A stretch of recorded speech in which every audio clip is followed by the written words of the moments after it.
BBC Radio London. BBC Radio London.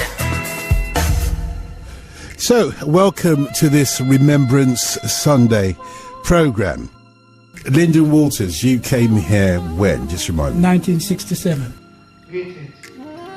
Name the people you know, your name, bro. My name is Lyndon. Fantastic. Well done, kid. And our first prize goes to Lyndon. Where's Lyndon? Lyndon? Good. Oh, veteran.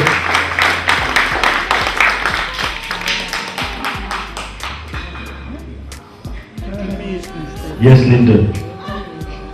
Veteran. Say yourself for me, Lyndon. You and your family.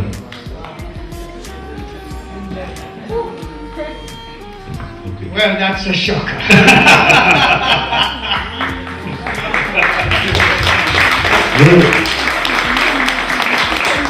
But I am grateful.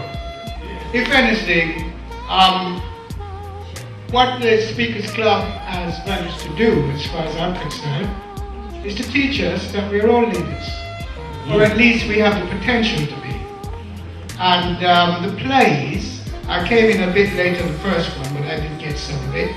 But especially the second one has pointed out how you can not be inspired by whomever called himself a leader that doesn't know what a leader isn't. Fantastic. Okay, if you go and get your tickets up ready, we're going to pull out the raffle. I've got my helper here. Ebony's going to pull out the winning ticket. So, welcome to this Remembrance Sunday programme. Lyndon Walters, you came here when? Just remind me. 1967. 1967. So you're a relative newcomer compared to Florida. Relative newcomer, nevertheless. What do you remember about coming to Britain in 1967? Well, mine is so indelible. I think it's encrypted on my mind.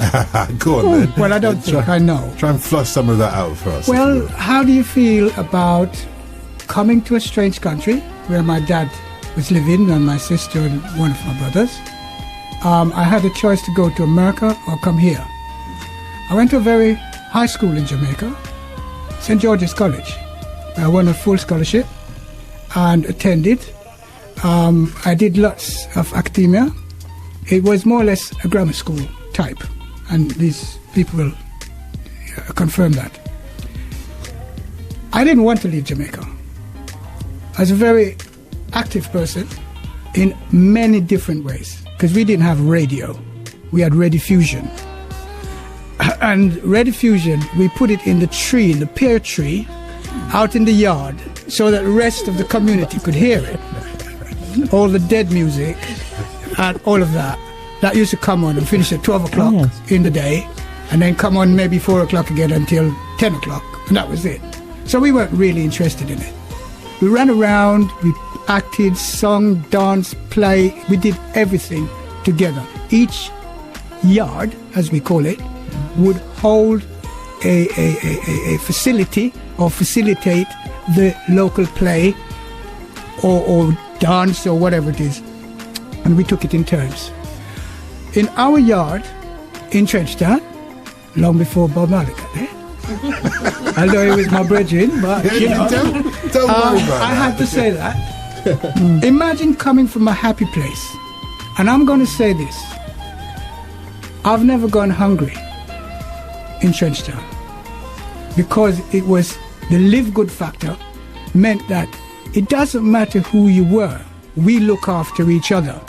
So if I was coming home from school and little white stuff was coming to the side of my mouth, which we call white squally, yeah, it wasn't meant to be racist or anything, it was just a Jamaican terminology. Yeah. Them know say you're hungry. See? Yeah. And they would call you and say, little boy, come here. Your mother gone to town, you know. Are you hungry? I said, I'm, well, kind of peckish. I said, well, okay, would you like a fruit or would you like some food? And you could choose. So imagine coming from that kind of background.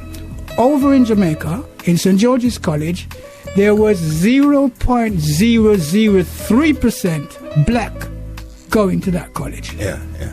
All the rest were white-skinned, Chinese, Indian, what have you. But that's it. Imagine going into that elite atmosphere. Oh, you were the 0.003%. Oh, very much so in Just Jamaica. checking. Yeah, Just yeah, checking. because they will tell you, it was an elitist college, correct? Sure.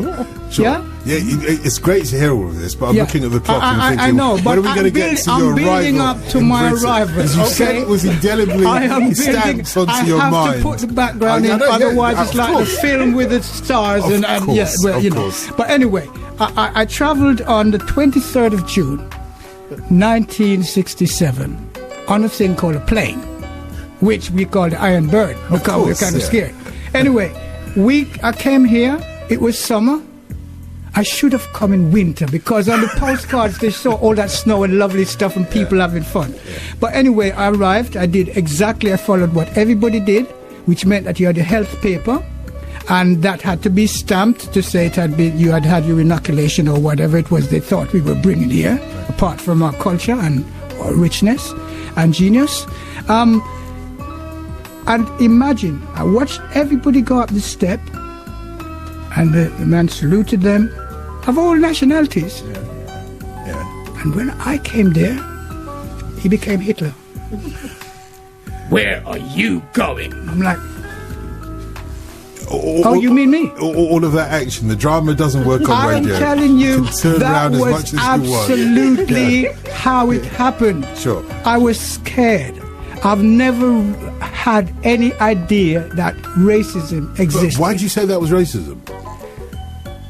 You know, tone, But how old mood, were you? How old were you? attitude. I was 18 and a half years old. And you knew that was racism? Oh, that yes. You were coming from Oh, Jamaica? yes. I knew it was strange. Because I was asking Gloria there. Yes. And what she was saying was that the experience of racism, it hadn't even occurred to her in Jamaica. Are you saying that you were aware of that before you arrived? No, I've never. How did you know I it was have racism? never, ever Yeah. come under racism But how until did I you know arrived in that? this country. How did you know well, that you was see, racism? you have to think about people's behaviors. Okay, there's not just verbal; it's also, IQ and the rest. Yeah. And this was a couple of years after the Race Relations Act. We'll come back Right, to that. okay. I want to come back to that. So, Lyndon's first experience was the day he arrived. You in need this to hear the country. rest. No, we will hear the rest. We will definitely hear the rest. Weak as it was, Race Relations Act, it almost suggests that the Race Relations Act isn't something to celebrate. It's the prejudice that we suffered that's worth celebrating, because it spurred us on to work harder. Do you see where I'm coming from? I hear you, Dotun, and I take your point. Of course, this wonderful young lady will tell me for herself, but she will also agree. And you were in Jamaica as well, yeah? Just for a short time. Yeah. It's always been our ethic. It's always been our ethic. It's not this is specifically nothing Jamaican, new. Caribbean. You could say Caribbean or African. Yeah, but I can work only ethic. answer for myself. Yeah, because this is part of what I came here tonight to discuss with you.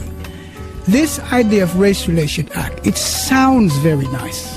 Yes, but until I learned about insularity and how that in itself can be a disease to any community, let alone a whole population. Well, and that is what causes racism. It's the insularity and the abominable way in which people want to talk down to people from the Caribbean. Incest as well. Yes. All those people that intermarry because they don't want to go beyond. Yeah, but we're not going to go into intermarry. What I'm saying is, it destroys the human. what I'm saying, gene pool is what I'm it saying. destroys. For me as an eye coach, I do study psychology a lot, and I want to tell you something.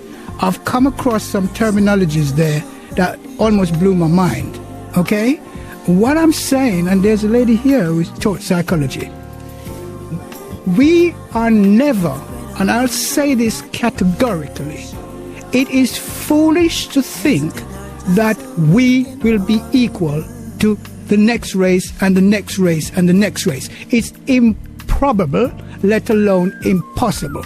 And the reason for that is you and I and everybody here are unique. And so therefore you can't be two at the same time.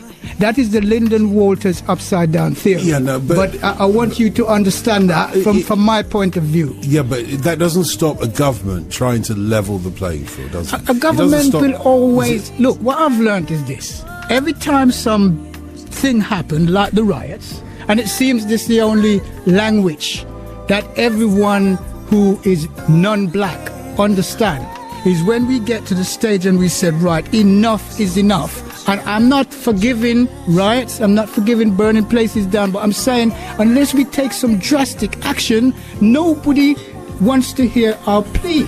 And when they say they want to hear our plea, what they do, they just put a little band-aid over it. That may like be the the 1965 Act was a band-aid, as a because it Band-Aid. was not made a criminal offence. It was only made a civil offence. Dr. Khan, it was a band-aid. That's quite a criticism of it. It was a band-aid rather than a real solution. I think it's fair to say. I mean, there was a weak legal remedy. I think even I was speaking to Sir Geoffrey Beidman QC, who was one of the authors and in fact is the last surviving member of the Race Relations Board that was established, and he felt that there were very few cases, well he said there were very few cases brought under it.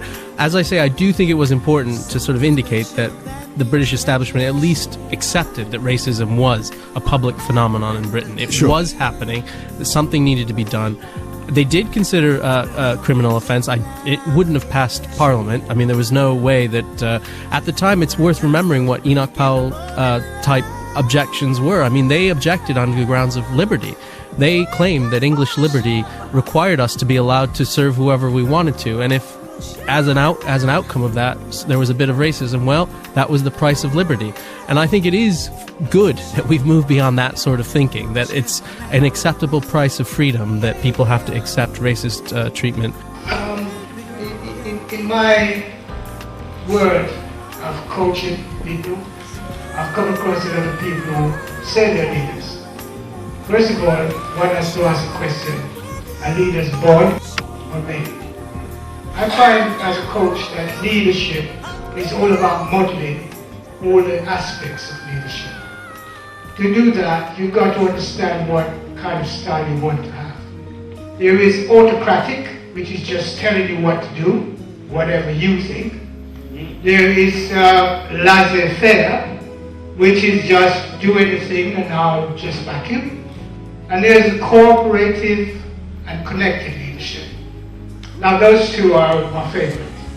And it just means that you have to value what the next person says and the feedback. From that we can learn. Thank you. Oh, fantastic.